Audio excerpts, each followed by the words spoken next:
नाज़रीन, एक बार फिर आपको खुशामदीद कहता हूँ प्रोग्राम खुदा के लोग में। ब्रेक में जाने से पहले हम बात कर रहे थे मुक़द्दस यूसुफ के हवाले से कि वो अपने भाइयों से इस बात की को कसम में लेता है कि मैं मरता हूँ और जो वादा खुदा ने तुम्हारे साथ किया है कि वो तुम्हें एक मुल्क देगा, उस मुल्क में जब तुम जाओ तो यहाँ से जब रवाना हो तो मेरी इस हड्डियों को भी यहाँ लेके जाना। जी सर, जी। अब ये जो एक स्पेसिफिक हम इस बात को देखते हैं, पैदाइश 50 बाब 24 से 25 आयत। और यूसुफ ने अपने भाइयों से कहा, मैं मरता हूँ और खुदा तुमको यकीनन याद करेगा और तुमको इस मुल्क से निकाल कर उस मुल्क में पहुँचाएगा जिसके देने की कसम उसने इब्राहिम और इसहाक और याकूब से खाई थी।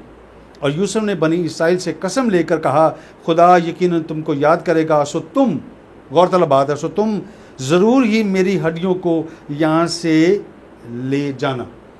तो ये एक चीज़ के वहाँ पर वो हड्डियों को भी रहने नहीं दे रहा, कह रहा है कि इस गुलामी की जगह से, इस गुलामी के मुल्क से मेरी हड्डियों को भी वहाँ ले गए। तो ये बात जो है वो किस तरफ इशारा करती है, क्या तफसीर है इसके मुतालिक? सीधी सी बात है कि यूसुफ गुलामी की हालत में गया है, खुदा ने उसे सरफराज किया, वो वहाँ का बादशाह बन गया है। इसके बाद उसका पूरा कुंबा यहाँ से गया है, वो एज ए बादशाह रहे हैं, जब बादशाह के औलाद होते हैं उनकी खिदमत होती रही, जाते हैं वो गुलाम नहीं हो गए। इसमें तो वो नहीं हुए। बहुत सारे लोग ये कहते हैं कि जो 430 साल वो गुलाम रहे, तो ये मेरा मौजू नहीं है, लेकिन चूँकि मैं यहाँ टच देने लगा हूँ कि वो 430 साल कैद में नहीं रहे, वो शहजादों की तरह रहे हैं, लोग उनके गुलाम थे, उनकी खिदमत करते थे। जैन के इलाकों को जब हम देखते हैं, सिर्फ ये था कि जो मिस्री हैं वो इसराइलियों से कई बातों पर चिढ़ खाते थे, अच्छा नहीं समझते थे, इसलिए उनका इलाका ही अलग था। रही यूसुफ की हड्डियों की बात, तो यूसुफ की हड्डियां भी इस लायक हैं कि उनको, उन हड्डियों को वहाँ ना छोड़ा जाए, गुलामी के मुल्क में ना छोड़ा जाए, और उस मुल्क में जो खुदा ने उनको दिया है, याद किया है, जिसका वादा उसने किया है, दे दिया है, तो आज़ाद मुल्क में उसका मकबरा बनाया जाए, उसकी कब्र बनाई जाए, यहाँ उसको वो लेके आया जाए। जी बिल्कुल। उसके जज्बात थे कि मैं क्योंकि जीते जी तो सकता ना करूँ या ना जा सकूँ, जैसे तुम जाओगे तो मेरी हड्डियां भी नहीं छोड़नी, वहाँ ले जाना, मैं समझूँ कि मैं आज़ाद हूँ। जहाँ मेरे आबाओ अजदाद हैं, जैसे हम पहले इन बातों को जिक्र पढ़ते आ रहे हैं कि वो हर एक का कहना ये था कि जहाँ मेरे बाप दादा हैं वहाँ पर ही मुझे, तो यही चीज़ हम इस तरह भी देखते हैं आज भी, जैसे हम पहले भी जिक्र कर चुके हैं। जब हम नए अहदनामे में आते हैं और नए अहदनामे में आकर हम इस बात को देखते हैं, यहाँ पर हम ईमानी की बात करते हैं। मसीह यीशु ने कहा कि मुर्दों को मुर्दे दफन करने दो। ठीक है, ये बात किस तरफ इशारा करती है, मैं इसकी वजाहत चाहूँगा आपसे। सर, मसीह यीशु का ये कहना, जब उसने कहा कि जी वो मर गया, मैं उसको दफना के आ जाता हूँ, तो फिर मैं आता हूँ, लेकिन यीशु ने कहा कि उनको क्या करने दो। यहाँ पर जो लफ्ज़ मुर्दों का इस्तेमाल हुआ है, ये किस इस्तिलाह में इस्तेमाल हुआ है? मुर्दों को मुर्दे दफन करने का मकसद ये है कि वो एक ही तरह के लोग हैं, वो जैसे जो मर गया है इसी तरह के लोग हैं। अब चूँकि तुझे नई ज़िंदगी मिली है तो यहाँ ज़िंदगी में चल, मुर्दों को मुर्दे दफन करने दे। लिहाजा वो भी मुक़द्दसीन थे, लेकिन खुदावंद यीशु मसीह एक नया रास्ता देते हुए लोगों को ये बताता है कि जो मेरे पास आता है उसको ज़िंदगी मिलती है, वो भी कसरत की ज़िंदगी। इनको अपने काम करने दे, तू मेरे पीछे हो ले। मैं अपने बाप को दफनाऊँ, मिलता है ना सवाल, हमें जवाब मिलता है कलाम मुक़द्दस में, खुदावंद यीशु में अपना बाप को दफनाओ, उसने कहा रहने दे भाई, उनको अपने काम करने दे। अक्सर व बेशतर आप ये लोग देखते हैं कि कोई भी रूहानी काम होता हो तो जो जिस्मानी लोग हैं उसमें शिरकत नहीं करते, जल्दी नहीं करते, बड़ा फोर्स करना पड़ता है, बड़ा उनको कहना पड़ता है, उसके बाद जाके वो आते हैं और वो भी आने वाले पर एहसान करते हैं। लेकिन यहाँ खुदावंद यीशु मसीह ने साफ कह दिया है, जो हकीकत में नहीं है या हकीकत के साथ नहीं है, कलाम के साथ नहीं है, वो मुर्दा है, वो मुर्दों के बराबर है। हमारा जो मौजू था वो कब्रों पर जाने या ना जाने का। जी बिल्कुल।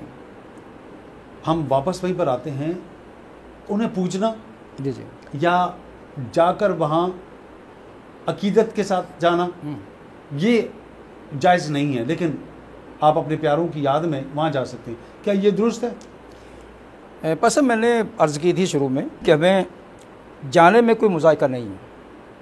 और जाके आप गैर कौमों की तरह फातिहा ख़वानी करते हैं, जाके आप कब्र को सीधा करते हैं, फूल चढ़ाते हैं, अच्छा करते हैं, अपने दिल को सुकून देते हैं, लेकिन इसके मानी ये भी नहीं कि आप वहाँ सजदा सलाम करने लग जाएं। नहीं, आप जाएं, देखें, आपकी ये बात इस बात को तवालत देती है कि वाकई आप अपने अजीज़ से प्यार करते हैं। और आते जाते अगर देखते रहते, इसका मतलब ये नहीं कि जी वो आप वहीं पर लेट गए या फिर वहीं पर पक्के हो गए। नहीं, ये कि आपके दिल में जो याद है, आप जिस तरह उनका एहतराम करते हैं, इस तरह एहतराम के तौर पर जाते हैं, आपके अकीदे में हैं, आपके एहतराम में हैं, तो जाएं, कोई मसला नहीं है। मुर्दों की क़यामत के बारे में आप क्या कहना चाहते हैं? मुर्दों की क़यामत वाले जानते हैं कि ये ठीक नहीं है, तो मैं उनसे भी ये रिक्वेस्ट करूँगा कि इस पर गौर करें, ताकि जो गैर कौमें हैं वो हमारे ऊपर नुक्ता ना उठाएं, बल्कि इस तरह का मैं ये कहना बेहतर समझूंगा कि अगर इस बात को मैं ठीक तौर से बयान करता हूँ 5वीं सदी के मुताबिक, तो इसका मतलब ये होगा कि हम आपस में नफाक पैदा करते हैं। तो हमें पैसा नफाक पैदा नहीं करना, हमें एक होना है, यूनाइट होना है। जब हम यूनाइट होंगे तो हम दूसरों को भी जीत सकते हैं। तो जब हम आपस में ही गिरेबान होंगे तो फिर हम दूसरों को नहीं जीत सकते। इसलिए ज़रूरत इस बात की है कि हमें सोचना है, समझना, अगर हमने कोई अकीदा बना लिया है, हमारे अकायद में आ गया है कि ज़रूर जाना है जी, तो मेरा ख़्याल है उन तक तो ये ठीक है, लेकिन ये रूहानियत तक और कलाम तक ठीक नहीं है। बाइबल मुक़द्दस के मुताबिक ये बात दुरुस्त नहीं है। जी नहीं। अगर हम, क्योंकि हमारा जो नुक्ता है वो ये है कि बाइबल अगर हमें कहती है कि इस चीज़ को उठाओ, जी उठाओ, तो हम उठा लें। जी। अगर बाइबल उसे कहती है कि जहाँ पर ये धरी हुई है उसको वहीं धरा रहने दो, तो उसका मतलब है कि हमें उसको नहीं उठाना। जी। तो लेकिन अक्सर ये देखा गया है कि जो रस्में हैं, जो रिवाज हैं, वो मज़हब पर अक्सर हावी हो जाते हैं। तो इनका जो हावी होना है वो क्यों, क्या वजूहात हैं कि मज़हब के ऊपर रसूमात जो हैं, रवायतें जो हैं, रिवाज जो हैं, ये हावी हो जाते हैं? तो अगर हम इसमें से निकलते हैं तो कैसे हम इसमें से निकल सकें? इसमें से निकलने का तरीका यही है कि खुदा के कलाम की पैरवी की जाए, खुदा के कलाम को जाना जाए, खुदा के कलाम को तनकीदी तौर पर ना देखा जाए, उसको तामीरी तौर पर देखा जाए। तो खुदा हिदायत करता है कि जो नहीं करना वो नहीं करेंगे, और उससे हम बहुत सी चीज़ों से बच सकते हैं। एक्सपोज हम कोरोना को ले लेते हैं। कोरोना वायरस ने बहुत सारे कामों में नुकसान किया, जानों का नुकसान किया, लेकिन बहुत बड़ी गैदरिंग जो हम करते थे, शादी ब्याह में बहुत ख़र्चा करते थे, मैं ये कहता हूँ, ये मेरा ज़ाती ख्याल है, किसी का नहीं है, कि इसमें कमो बेश वो लोग भी हैं जो कमज़ोर मालियत के लोग हैं, वो भी आराम से ये सारे काम कर सकते हैं। तो अगर हम ये कहें कि बहुत करने के बाद हमारा कुछ होगा, तो मेरा ये भी ठीक नहीं है। इसलिए अगर हम फिर भी छुपा के वही ख़र्चा करते हैं, वही लवाजमत करते हैं, तो मेरा ख्याल ये अखलाकी तौर पर भी गलत है और रूहानी तौर पर भी गलत है। हमें अपनी ज़िंदगी में मसीह को लेना है जो कि ज़िंदगी है, ठीक है, ना कि मौत की तरफ जाना है। जी। वो रास्ता ज़रूर कुशादा है, लेकिन जो तंग रास्ता है वो हमें ज़िंदगी की तरफ लेके जाता है। मसीह यीशु का मुर्दों में से जी उठना, ये हमारे लिए हमारे ईमान को मजबूत करता है, और हमारे ईमान की हम इसी में अपनी ज़िंदगी गुजारते हैं। अगर हम इस पर ईमान नहीं रखते तो फिर हम मसीही ही नहीं है। तो मसीही ज़िंदगी में जो शख्स नहीं चलता, क्या वो मुर्दा ज़िंदगी गुजारता है? हाँ, अखलाकी तौर पर तो वो मुर्दा ज़िंदगी गुजारता है, लेकिन खुदा करे कि वो असलियत पे आ जाए और खुदावंद यीशु मसीह की ज़फ़रयाब क़यामत पर आ जाए।